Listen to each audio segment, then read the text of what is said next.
C'était une sexologue. Et il y avait une fille qui venait justement parce qu'elle n'avait pas de désir sexuel. Puis elle lui dit « Ah, masturbez-vous jusqu'à ce que ça vienne. Regardez des films porno jusqu'à que ça vienne. » C'est quand même fou, enfin, d'imposer aux autres quelque chose qu'ils n'ont peut-être pas besoin, en fait. C'est comme forcer quelqu'un qui n'aime pas, la cuisine chinoise à manger tous les jours des nems. Enfin, il y a un truc où c'est contre-productif, en fait.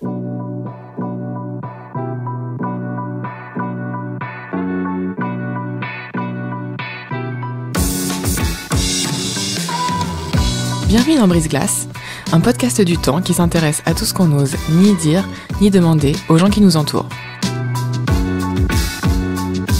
Pour ce tout premier podcast, on a eu envie de plonger la tête la première dans les sujets qu'on évite soigneusement dans la conversation polie, ces sujets qui dérangent parce qu'ils questionnent notre rapport à la mort, au sexe, au genre, aux drogues, au handicap, au racisme et nous mettent face à nos préjugés. On s'est tous demandé un jour si notre sexualité était normale. Peut-être parce qu'on avait lu quelque part qu'il fallait faire l'amour tant de fois par semaine pour une sexualité saine, ou fallait prendre sur nous pour raviver la flamme. Louisa, 30 ans, elle est asexuelle. Ça veut dire qu'elle n'est attirée par personne, jamais, à peu près, et elle le vit très bien. Elle a fait son coming out il y a 6 mois, après des années de doutes et de questionnements.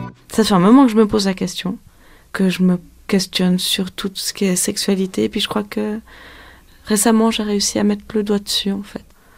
J'ai l'impression que cette asexualité, elle commençait à bouillonner en moi, puis elle voulait sortir. Alors ça sortait vraiment de façon assez... vraiment très forte. Autant quand j'étais très très amoureuse, l'acte me demandait moins, parce que j'avais ce besoin, cette envie de connexion, qu'elle soit pas sexuelle, mais qui se crée, comme j'avais pas encore mis le doigt dessus, via quand même un échange corporel. Mais après, quand j'ai vu que... c'était un garçon que j'aimais bien, mais j'étais pas amoureuse de lui. Alors le sexe, ça me demandait. C'était trop de me demander, vraiment. Il avait un chat, et puis dès que le chat venait, j'étais yes, sauvé par le gong. Mais je pense qu'il sentait, parce que chaque fois il venait, et il se posait sur moi, mais vraiment genre comme une sorte de bouclier. Et c'est là que je me suis dit, prends-toi du temps pour déconstruire ça. Ça va paraître ridicule, mais je regardais une série qui s'appelle BoJack Horseman. Je sais pas si vous voyez ce que c'est. C'est sur Netflix. Et c'est un dessin animé, en fait, mais c'est pour les adultes. Et il y a un des personnages, à un moment, qui flirte avec une fille, et puis il doit coucher avec elle, et puis il réalise, en fait, qu'il n'a pas envie, et puis qu'il s'en fiche. Et à un moment, il va vers BoJack, et puis il lui dit « Ah, mais je crois que je suis asexuelle. » Le thème est développé. Puis je dis « Mais en fait, ça m'a ouvert les yeux. » Je dis « Mais putain, mais c'est ça, en fait. Je suis aussi... » En fait, c'est comme si j'avais toujours su, mais qu'on m'avait jamais dit que ça existait. Et que longtemps j'ai pensé qu'il y avait un problème avec ma sexualité. Parce que longtemps j'ai fait des tests hormonaux pour savoir si j'avais pas un dérèglement. Enfin, je comprenais pas d'où ça venait. Et en fait, j'ai compris aussi en allant voir sur Internet que ça existait et puis que c'était assez plus répandu qu'on pensait. C'est pour ça aussi que je me dis, pas que je me dois, mais c'est pour moi important de faire un coming out un peu public, même si j'aimerais pas qu'on mette l'étiquette asexuelle à vie. Je pense que c'est important quand même d'en parler, puis d'en parler sans tabou. Et puis souvent on me dit « Ah, mais si tu veux témoigner anonymement », et puis je me dis « Ah, mais non, mais ce serait contre-productif, parce que ce serait témoigner de quelque chose dont on doit être fier, et puis ok, mais anonymement, du coup... » Puis après, je comprends les gens qui n'ont pas envie de le faire, parce que c'est vraiment quelque chose de très intime, et puis ils se disent aussi « Ça regarde que moi ».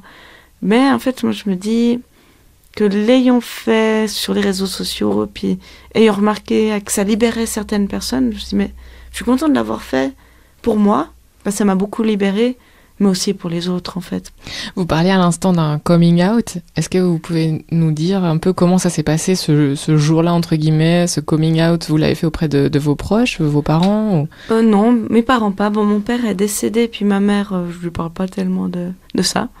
Mais en fait, j'avais besoin de plus me mentir à moi-même.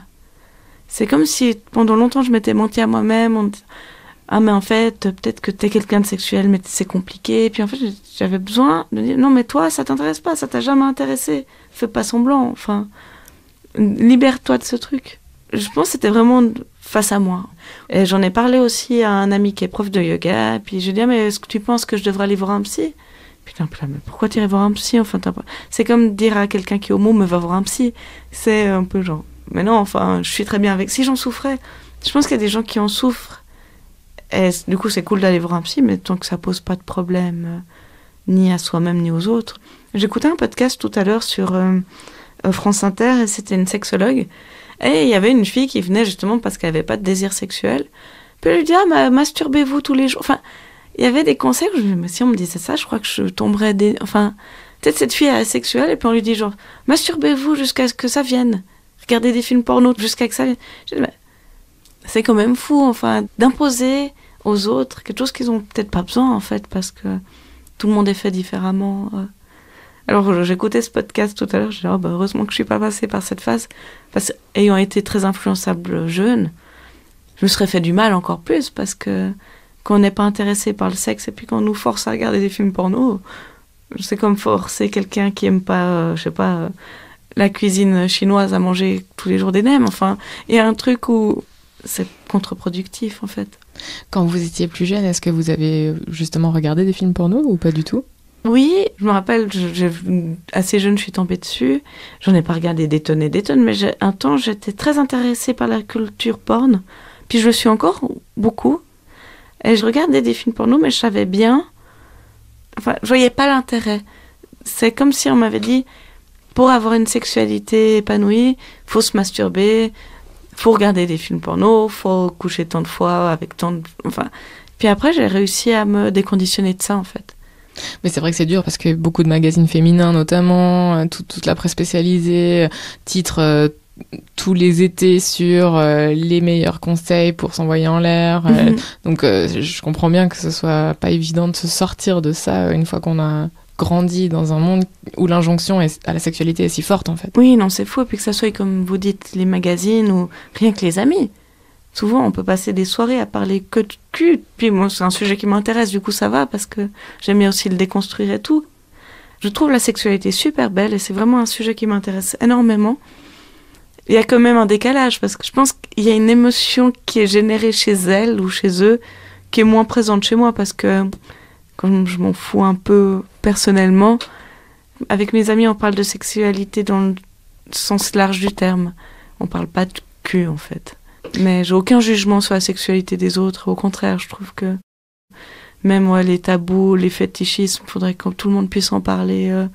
Au contraire, dès que quelqu'un m'avoue un fétichisme, je dis mais je suis la seule personne à qui t'ose dire ça, c'est dommage. Enfin, il y a cette impossibilité d'être hors norme, en fait, qui fait beaucoup plus de mal que de dire écoutez, je suis fétichiste des chaussures, ou bien j'aime bien qu'on me pisse dessus. Enfin, la frustration que génère le tabou est beaucoup plus dangereuse que le tabou en lui-même. Quand on est adolescent, on a justement cette tendance à vouloir être dans la norme, à vouloir se conformer, vouloir appartenir à un groupe. Est-ce que vous pouvez nous parler un petit peu de l'exploration de votre sexualité au tout début de cette sexualité ? Alors, depuis la Genèse, parce que moi ça me va. Hein. Oui, depuis la Genèse, oui. Ouais, c'est vrai, quand j'étais toute petite, j'étais très intéressée par la sexualité. Les prostituées me passionnaient. Je dessinais des prostituées, mais toute la journée, avec des habits en latex et tout. C'était vraiment quelque chose qui me passionnait. Et puis, elle est très sexy, pas des dessins pour qu'on pense les enfants dessinent une prostituée, genre avec un sac à main et puis des talons hauts. Elles avaient vraiment des tenues en latex avec les seins qui sortaient, enfin, des trucs. Mais je me demande où j'ai vu ça, Dieu sait. Mais j'en regarde pas un mauvais souvenir, au contraire. Je me rappelle qu'avec ma cousine, justement, on avait dessiné des dessins porno et on les avait cachés dans des vinyles chez ma grand-mère. Puis un jour, on a voulu les rechercher, puis ils étaient plus là. On n'a jamais reparlé, mais c'est toujours le moment gênant. On dit, quelqu'un sait, mais qui ? Je trouvais que c'était des femmes fortes, enfin. Il y avait un truc très admiratif, en fait, de la prostituée. Mais... Puis après, je pense que ça m'est passé avec le temps. J'ai un peu joué à touche pipi avec des copines, enfin, comme... Puis je pense qu'avec mon frère, on essayait de toucher le bout de la langue, mais je pense que tous les gamins font ça, ou peut-être pas, puis qu'en fait, je suis weirdo, mais... La toute première fois que vous avez exploré votre corps et que vous avez été amené à vous masturber, est-ce que vous avez, à ce moment-là, déjà senti que vous étiez différente ? Comment est-ce que vous conceviez à cet âge-là la masturbation ? Pour moi, j'ai l'impression, mais c'est vraiment un truc... propre analyse, les enfants, justement, ils ont une sexualité vraiment d'eux-mêmes à eux-mêmes. Ils découvrent leur corps, ils découvrent le plaisir que ça fait, enfin, ils jouent avec, mais c'est pas généré par quelqu'un de l'extérieur. Comme s'ils étaient tous un peu asexuels, en fait. Ça, je pense que c'est super rare de trouver une petite fille de 7-8 ans qui se masturbe devant le portrait, enfin, l'image de quelqu'un. C'est vraiment, on se tripote et puis on dit, ah ben c'est marrant, ça me fait toute chose quand je touche là. Mais il n'y a pas ce désir, cette attirance de l'autre. Comment est-ce que vous avez vécu, vous, votre asexualité, même si à l'époque vous ne saviez pas encore la nommer, quand vous étiez ado? Quand on est ado, on est tellement dans la découverte qu'on passe par plusieurs phases. Il y a une youtubeuse qui est assez jeune et puis qui a très vite compris qu'elle était asexuelle. Mais je pense que c'est la nouvelle génération. J'ai quand même 30 ans. Et c'est vrai qu'il y avait moins, j'ai l'impression, quand j'avais 13-14 ans, il y avait moins de débats là-dessus. Mais j'ai découvert la sexualité active assez tard, à 18 ans. Et puis je voulais un peu passer à l'acte parce que je voyais que c'était un peu le moment. J'avais l'impression que ma virginité devenait un fardeau. Et alors je suis passée à l'acte avec quelqu'un de beaucoup plus âgé que moi. Et c'était vraiment pas la meilleure relation que j'ai eue. Je voyais que lui, il s'en fichait en fait complètement. Il était très content de tomber sur une jeune fille qui voulait bien essayer des choses. Et puis, rétrospectivement, quand je vois maintenant que j'ai l'âge de cette personne, je me dis, mais c'était pas cool en fait. Quand j'avais 18 ans et puis lui 30, je me dis, mais il n'y a pas de souci. Enfin, je voyais pas le côté un peu prise de pouvoir en fait. Au début, je voulais. Puis pendant, je me suis dit peut-être un peu genre, ah, ça craint. Je pense qu'on sent quand quelqu'un n'est pas consentant, mais rien que dans l'attitude, quand quelqu'un est plus dans le truc ou qu'il est en train de souffrir ou bien qu'il est ailleurs, on n'a pas besoin d'un nom clair pour voir que l'autre il est plus à l'aise. Je pense que cette personne peut-être l'a pas remarqué parce que des fois, peut-être qu'il était tellement dans l'action qu'il n'a pas vu que moi j'étais ailleurs. Mais dès que je parle à des copines d'expérience, première expérience, c'est souvent le même genre d'histoire qui ressortent. Ouais, parce qu'il y a l'histoire du consentement avec l'autre, et il y a aussi l'histoire du consentement envers soi-même, où parfois on s'auto-oblige. Exactement. Je pense que moi, j'ai surtout été victime du consentement envers moi-même. Justement, comme il y avait cette asexualité qui était là, mais sans être encore très là, je voyais que je me suis beaucoup forcée à faire des choses que j'avais pas envie, forcément. C'est un peu l'appétit vient en mangeant. Moi, souvent, ça venait pas. Et ça, dès le tout début d'une relation, parce que parfois, on peut aussi se dire que c'est normal qu'au fil d'une relation, le désir s'érode. Mais non, vous, ce que vous décrivez, c'est dès le début, c'était toujours comme ça. C'est souvent dès le début, parce que j'ai rencontré dernièrement un jeune garçon qui me plaisait, mais absolument sur tous les points, je le trouvais génial et tout. Puis, on a passé une super bonne soirée, et puis dès qu'il y a eu le moment où il s'est approché de moi, je me suis dit, ah shit, alors qu'il me plaisait même. Mais le moment est arrivé, j'aurais préféré qu'on passe toute la soirée, toute la nuit à rigoler et boire des verres. Bah là, lui, justement, comment est-ce que vous avez amené le sujet? Qu'est-ce que vous avez fait? Lui, c'était un peu compliqué parce que lui, il était déjà pris par quelqu'un d'autre. Et puis, en fait, lui, il n'avait pas envie d'entrer en relation avec moi, quelle qu'elle soit. Mais du coup, j'ai pu lui dire parce que bon, on est encore amis, enfin, on se voit comme ça. Ça m'a aidé, en fait. Je crois que ça m'a aidé à... Je crois qu'il est tombé vraiment au bon moment pour que la prochaine fois que je rencontre quelqu'un, je puisse lui dire avant que je sois confrontée à cette sexualité, parce que c'est vrai que je pense, du coup, lui, il a dû trouver étrange, je pense. Mais je lui en ai parlé, puis il a dit, il avait un peu rien à foutre. Il fait, oh, bah, ok, enfin, pas rien à foutre méprisant, mais il était là. Oh, bah, cool, un peu cool pour toi, quoi. Cool pour toi que tu t'acceptes et voilà, que tu en parles sans tabou, quoi. Voilà. Est-ce qu'il y a des réactions, quand vous l'avez dit autour de vous, qui vous ont étonné, attristé, choqué? Pas de mes proches, mais j'ai eu 2 réactions qui m'ont choquée. Alors une, c'était au tout début de mon coming out et j'étais super bien. J'avais dit à mes amis, j'en avais pas encore parlé publiquement. Instant de prévention pour le sida.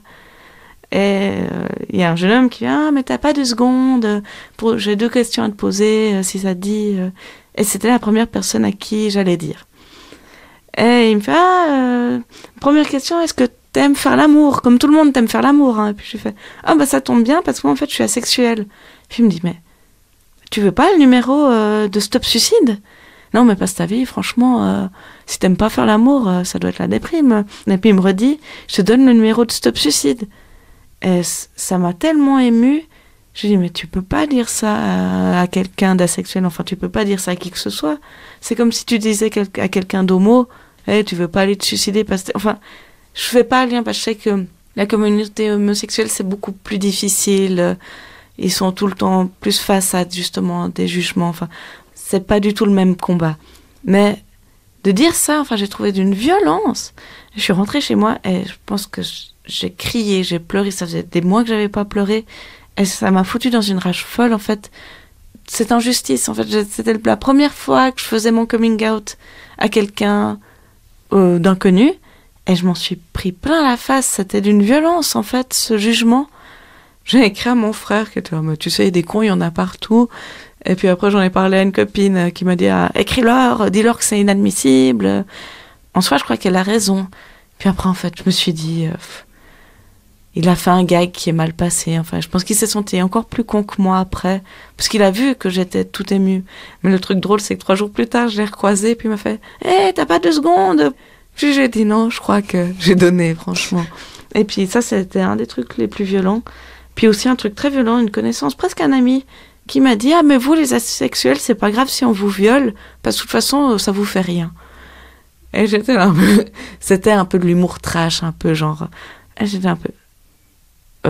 ouais, enfin, personne n'aimerait être violé, que tu sois asexuel ou très sexuel. Mais je trouvais ça un peu too much.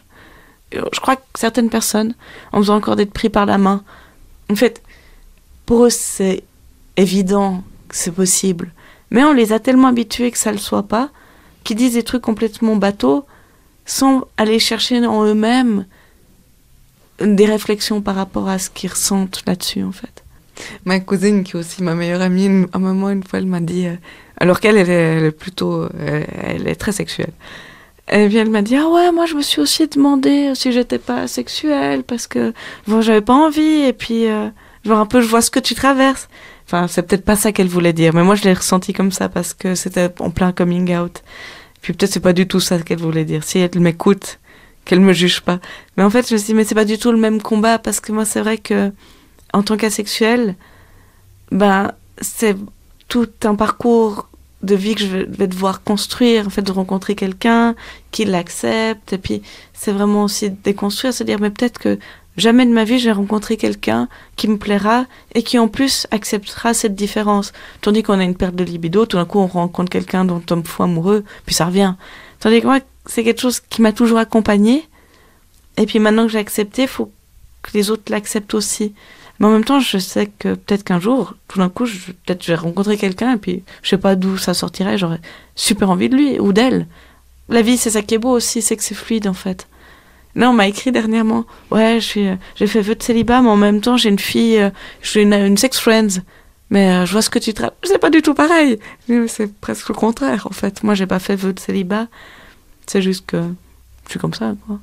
Comment vous envisagez vos relations à l'avenir ? Est-ce que donc on a bien compris qu'on peut dissocier la vie sexuelle de la vie de couple et tout à fait passer sa vie dans une relation, disons, amoureuse, sans qu'il y ait une part importante de sexualité qui fasse partie intégrante de cette vie amoureuse.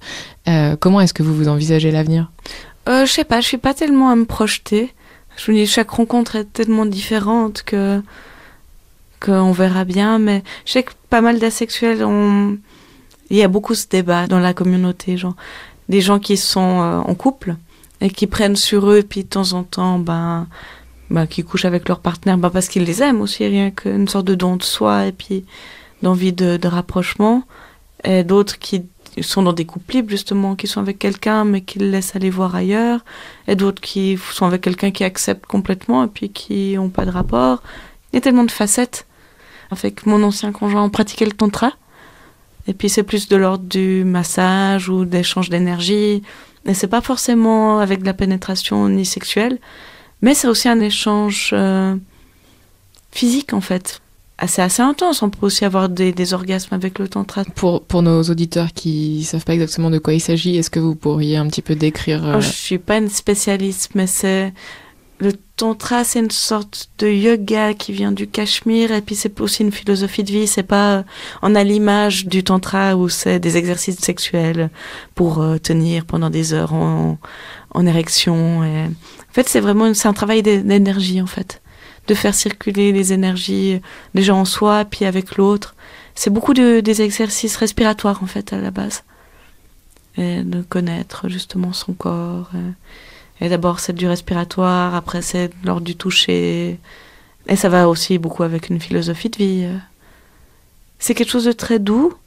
Et c'est quelque chose aussi qui peut être très fort parce qu'il y a vraiment un échange total qui se fait avec l'autre. Parce que souvent on a des partenaires de tantra, bon, j'en ai pas parce que c'est pas du tout quelque chose que je recherche, mais qui sont pas forcément notre conjoint. Et on les a pendant des années. C'est assez intéressant en fait pour, je trouve, de découvrir un autre aspect de l'échange avec l'autre, sans passer par la case sexy time. Est-ce que aujourd'hui, il y a des moments où vous ressentez malgré tout l'envie, par exemple, de vous procurer du plaisir à vous-même via la masturbation ? Non, pas du tout. Un temps, je le faisais un peu, parce que je me disais, mais est-ce que c'est ça, d'être en bonne santé, en fait. J'avais cette image, pour être en bonne santé, il faut se masturber, parce que, on nous le dit. En fait, j'ai remarqué que j'avais jamais envie, en fait. Des fois, quand je vois que je suis trop excitée, mais pas sexuellement, mais... Genre, je rentre d'une soirée, je suis à fond, et puis je dis, mais pour dormir, vraiment ce truc, je me masturbe, après je sais qu'en 2 secondes je m'endors, et puis c'est fait. Mais c'est vraiment comme quelqu'un prendrait un somnifère. C'est vraiment mécanique.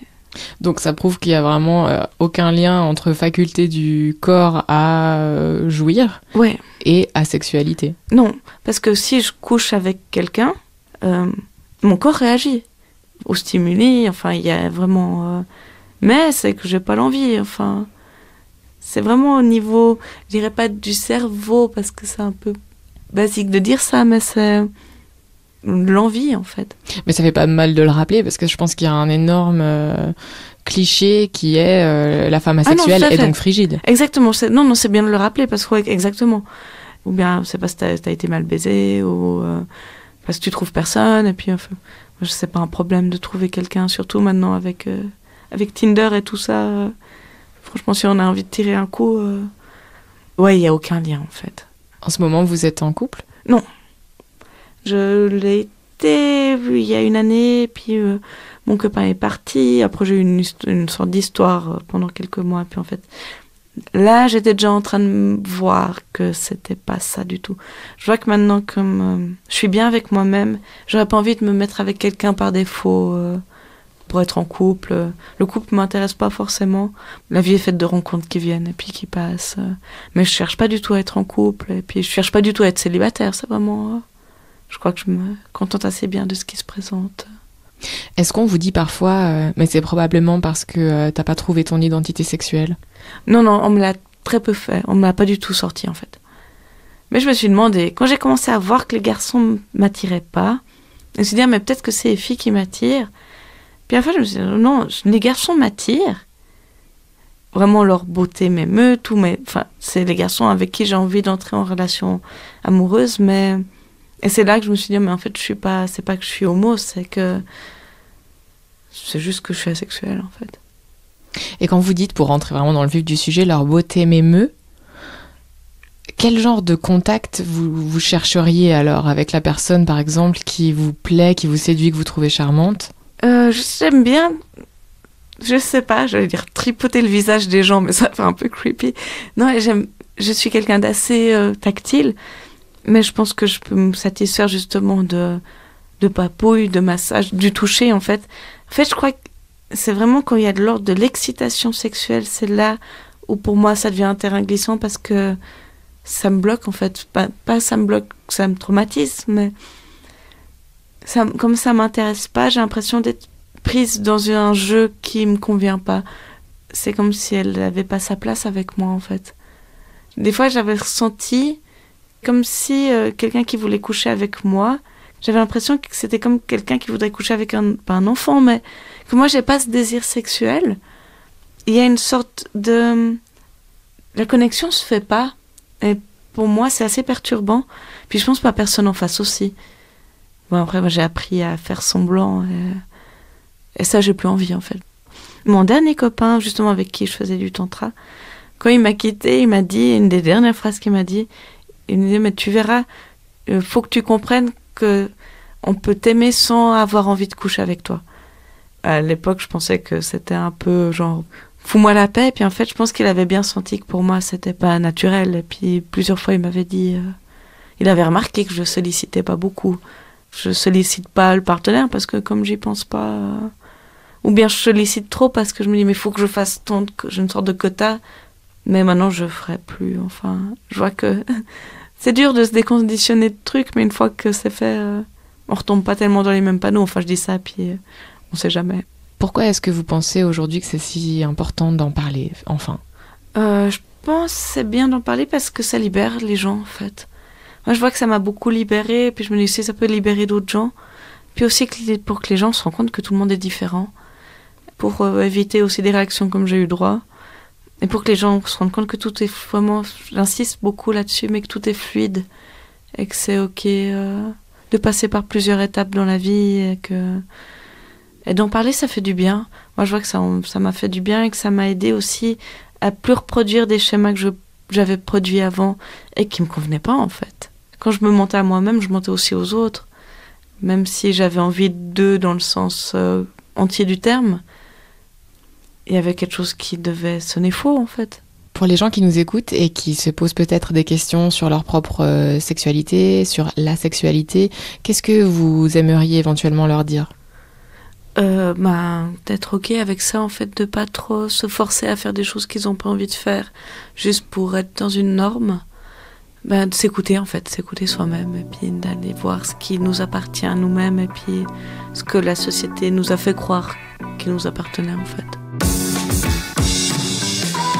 Merci d'avoir écouté Brise-Glace, le tout premier podcast du temps. Je suis Célia Héron et cet épisode a été réalisé en collaboration avec Virginie Nussbaum. Vous pouvez retrouver tous les épisodes de Brise-Glace sur le site du temps sous l'onglet Podcast ou sur iTunes et SoundCloud. Faites-nous part de vos impressions et commentaires sur Instagram, Twitter ou Facebook, sur le compte @briseglacepodcast ou par mail à l'adresse briseglace@letemps.ch. Et s'il vous plaît, si vous voulez entendre plus de podcasts signés Le Temps, n'hésitez pas à nous noter sur iTunes avec des étoiles. À dans 15 jours!